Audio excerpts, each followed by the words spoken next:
Hello दोस्तों। आज की इस कहानी में आप सभी का स्वागत है। इस कहानी में मैं एक लड़के का रोल निभा रही हूँ। दोस्तों, मेरा नाम रिहान है और मेरी उम्र 26 साल की है।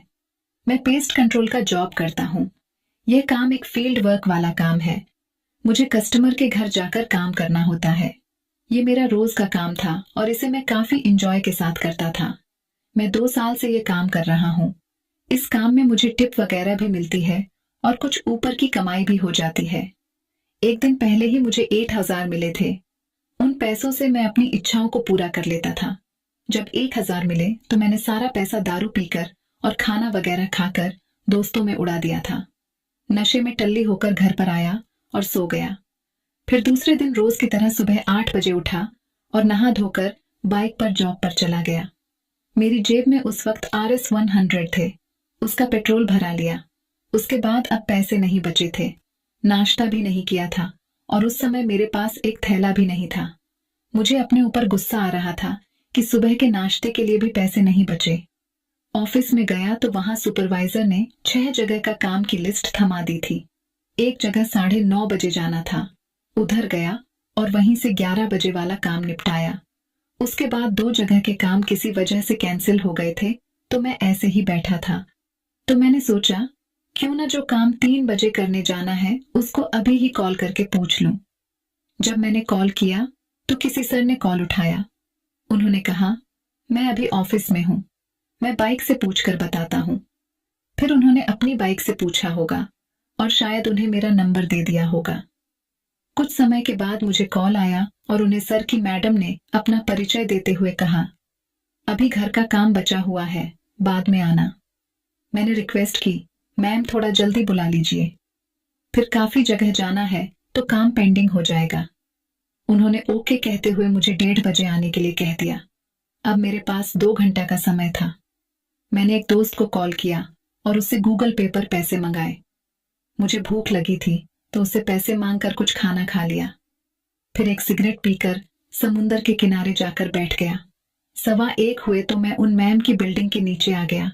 उधर बिल्डिंग में जाने के लिए वॉचमैन के पास रखे रजिस्टर में मैंने एंट्री वगैरह की और आगे बढ़ गया। मैंने मैम के फ्लैट के सामने आकर डोरबेल बजाए। जैसे ही दरवाजा खुला, मेरे सामने एक परी जैसी खूबसूरत महिला खड़ी थी। उसकी उम्र यही कोई 36-38 साल की होगी। उसकी आवाज में इतनी मिठास थी कि ऐसा लग रहा था कि न जाने कितनी मिठाई खाकर बोल रही है। उन्होंने मुझे सैनिटाइजर दिया और पूछा कि वैक्सीनेशन हुआ है ना आपका। मैंने हाँ कहा। फिर उन्होंने मुझे अंदर ले लिया और दरवाजा बंद कर दिया। मैंने अपना बैग एक साइड में रखा और कहा, मैं पहले किचन का कर लेता हूँ। मैंने बैग से टॉर्च निकाली और अंदर जाकर किचन का निरीक्षण करने लगा। तभी उन्होंने मुझे पानी दिया। मैंने पानी पिया और अपने बैग से जेल निकालकर किचन में लगाने लगा। मैं अपना काम कर रहा था। वह मेरे पीछे खड़ी हुई थी। मैं अपने घुटनों के बल बैठा हुआ था और ड्रॉवर खोलकर जेल लगा रहा था। अचानक मुझे अपने दोस्तों के व्हाट्सएप ग्रुप पर मैसेज आया। उसमें एक क्लिप थी। मैंने उसे बिंदास ओपन कर दिया। 15 सेकंड की क्लिप थी। मैंने उसे देखा और उस पर स्माइली भेज दी। फिर कुछ मिनट के बाद जैसे ही मैं वहां से उठा और अचानक से घूमा तो मैं शॉक हो गया। वह मेरे ठीक पीछे ही खड़ी थी और उसके चेहरे पर एक नॉटी सी स्माइल थी। मैं एक बार को डर गया और मैंने अचकचाकर कहा, मैं यहां काम हो गया। उसने कहा, हाँ देखा मैंने। तब से मैं यहीं खड़ी रहकर देख रही हूं कि तुम क्या काम कर रहे हो। मैं डर गया था लेकिन उसके मुख पर एक अच्छी मुस्कान थी और मैंने कुछ जवाब नहीं दिया। मैंने जल्दी से किचन का काम खत्म किया और हॉल में आ गया। अब वह बालकनी में जाकर खड़ी हो गई थी। मैं हॉल में स्प्रे कर रहा था और वह बालकनी में धूप में खड़ी थी। फिर मैंने कहा कि मैम बालकनी में भी स्प्रे करना है। फिर वह सोफा पर जाकर बैठ गई। फिर मैं बेडरूम में गया तो वहां पर कपड़े नीचे रखे हुए थे। मैंने उनसे वह कपड़े हटाने को कहा। उसे पता था कि मैं उसे देख रहा हूं। लगभग 1 घंटे के बाद मेरा सब काम हो चुका था। बस ऊपर के हिस्से में स्प्रे करना रह गया था। उसके लिए मुझे सीढ़ी की जरूरत थी। ऊपर चढ़ने के लिए मैंने उससे सीढ़ी लाने को कहा तो वह स्टोर रूम में गई और उधर से मुझे आवाज दी। मैं उधर गया। स्टोर रूम का साइज बहुत छोटा था। उन्होंने कहा, मुझसे नहीं उठेगी, आप अंदर आकर ले लो। उस समय वह अंदर ही खड़ी थी। खैर, मैं सीढ़ी लेकर बाहर आने लगा। अब मैं सीढ़ी लेकर आया और वैसे ही फिर से हुआ। वह कुछ बोल नहीं रही थी, बस उसके चेहरे पर एक स्माइल थी। मैंने सीढ़ी को बाहर निकाला और ऊपर चढ़कर स्प्रे कर दिया। जैसे ही नीचे उतरा, वह आकर मुझसे कहने लगी, तुम्हारे मोबाइल में मैंने कुछ देखा है, वह मुझे बहुत अच्छा लगा है। मैंने डरते हुए, सॉरी मैम, मुझे पता नहीं था कि आप मेरे पीछे हो।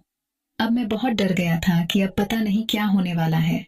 कहीं वह इसकी शिकायत अपने पति या मेरी कंपनी में न कर दे, वरना मेरे लिए प्रॉब्लम हो जाएगी। उसने कहा, आप डरो मत, मैं आपको कुछ नहीं बोल रही हूँ। मैंने देखा तो मुझे अच्छा लगा कि आप मुझे वो क्लिप वापस दिखा सकते हो। मैम, इतना बोलते ही मेरी हिम्मत बढ़ गई और मैंने वीडियो गैलरी को ओपन करके मोबाइल उन्हें दे दिया। तो उन्होंने कहा, आओ साथ में बैठकर देखते हैं। मैं वहीं सोफा पर बैठ गया और मैम के साथ देखने लगा। अब उन्होंने मेरा नाम पूछा। मैंने अपना नाम रिहान बताया। फिर मैंने उसका नाम पूछा तो उसने अपना नाम अलीजा बताया। फिर अलीजा ने मुझसे पूछा, रिहान, आप सिर्फ देखते ही हो या वह कुछ खेलने का भी शौक है? मैंने कहा, हाँ, मैं सब कुछ कर लेता हूँ। तो उसने सीधे पूछ लिया, मुझे मिल सकता है क्या? मैंने झट से हाँ कह दिया। अब वह मुस्कुराने लगी। फिर मैच खेलने से पहले ही सब कुछ सही किया और लगभग 1 घंटे लगे और हम दोनों क्रिकेट खेलने लगे। लेकिन ऐसा मैच मैंने अपनी जिंदगी में पहली बार खेला था। फिर वह सब के बाद उसने मुझसे कहा, चलो साथ में कुछ खाते हैं। फिर हमने एक साथ ही खाना खाया और एक सुट्टा भी लगाया, जिसमें मैम ने पूरा साथ दिया। उस दिन मैं बहुत खुश था। सब कुछ हो जाने के बाद मैं जाने लगा। उसने कहा, मेरा नंबर तुम्हारे पास है, उसे सेव कर लेना। मैंने कहा, ओके मैम। वह बोली, रविवार के बाद फिर से आना।